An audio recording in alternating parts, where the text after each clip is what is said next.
Hey, if you're here, chances are you've asked yourself the same question more than once. Why do I keep choosing people who hurt me?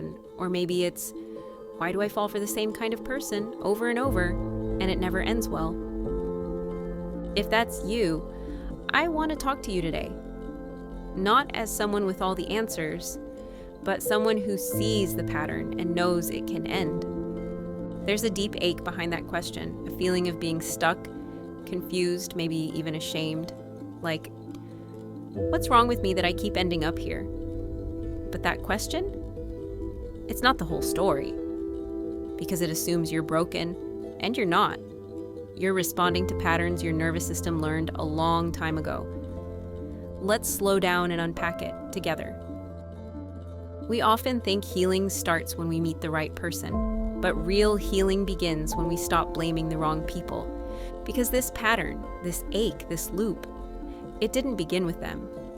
It started with the version of you that had to earn love, that had to chase it. Maybe you were raised in a home where love felt conditional, where attention came only after achievement, or caretaking, or being silent to keep the peace. You learned that love was something to work for, something you had to earn, and over time that became your blueprint. Your nervous system didn't just learn to survive that, it learned to seek it, even if it hurt, even if it made you feel small, even if it left you anxious and afraid. And the worst part? That old script still runs in the background until we pause long enough to rewrite it. Why you're addicted to chaos. This is something we call a trauma bond. It's not drama. It's chemistry that was wired by inconsistency. When love and pain are paired together often enough, they fuse. And then the absence of chaos? It feels wrong. It feels boring. You might find yourself saying things like, I don't know why I miss them. They weren't even good to me. I feel crazy when they pull away, even if I know I shouldn't care. Why do I feel more attracted to the people who confuse me than the ones who treat me well? These aren't random thoughts. These are trauma responses masquerading as attraction. So instead of asking, why am I like this? Try this instead. Who taught me that love had to be earned? Because a younger you adapted. You survived with brilliance and strength and creativity. But you don't have to keep adapting to survive. Now you get to choose peace. You get to choose you. Inner child. Work without the fluff. Let me be clear, this isn't about blaming your parents.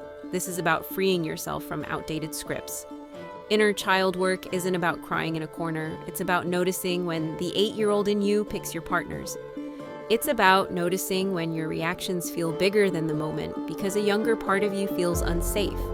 Do you rush to fix people? Do you tolerate being ignored? Do you feel panic when someone pulls away? That's not your adult self choosing. That's a kid in survival mode. That's someone who learned to sacrifice themselves to keep others close. And here's the truth. You are not responsible for healing others to be worthy of love.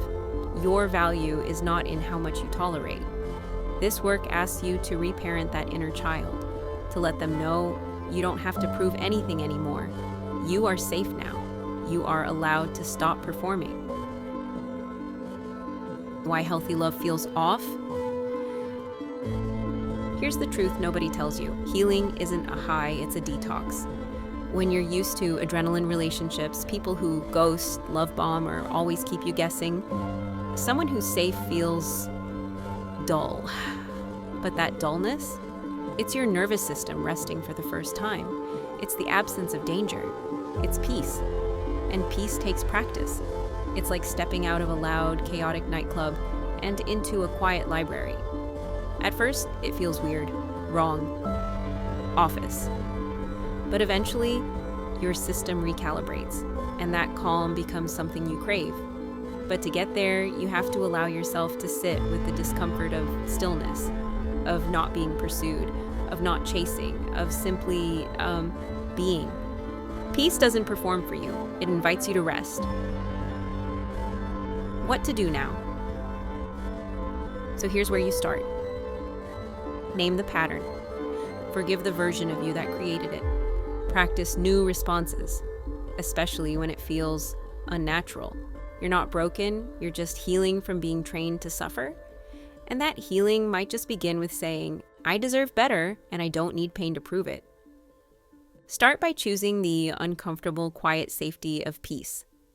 Choose the person who doesn't make your heart race with fear. Choose the space where your nervous system doesn't feel on edge. If this resonated, stick around. We're going to keep unpacking the stuff no one teaches us. You deserve clarity, you deserve peace, and most of all, you deserve you. Let's keep healing together.